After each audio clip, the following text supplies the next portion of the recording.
a charity challenge taken around the world. 17 million people dumped ice water on their heads, raising $115 million for ALS awareness and research.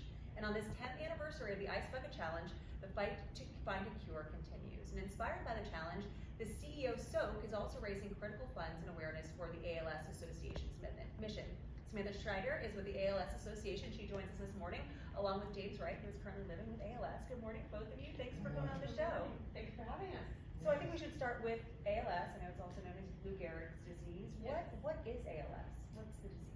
Yes, so ALS stands for amyotrophic lateral sclerosis, and essentially it means that motor neurons from your brain stop communicating to the rest of your body. So that's voluntary movements. It's also your communication and mobility is affected by the disease. So it can start in different areas of your body and essentially disintegrate or deteriorate your movements. And there is currently no cure? Unfortunately, there's no cure at the moment, so really that's why we try and raise awareness and make sure that people understand the urgency of the disease and getting the word out there.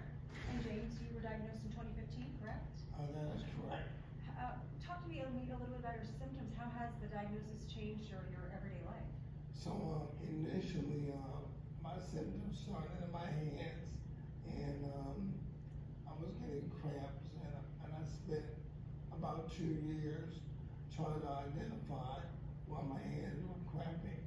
And then I gradually began to lose my balance. I would be running and exercising, and then I would fall. I would like miss a step. Basically the way it's changed my life is that I live in a way where my full-time job is therapeutic, activities that will allow me to maintain the mobility that I have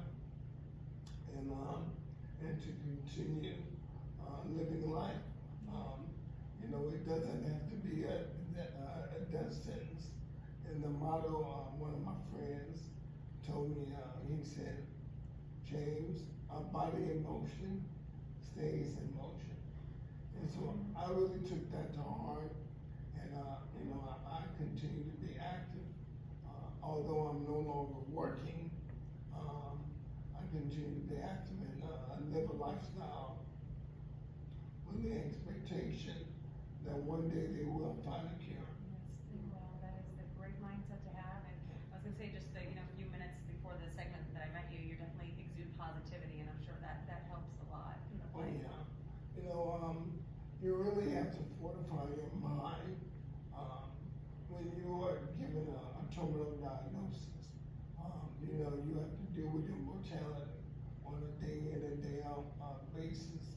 And so when you have a negative thought, you actually need to replace that thought with a positive thought, so that you're not living in a perpetual purgatory of thinking about dying.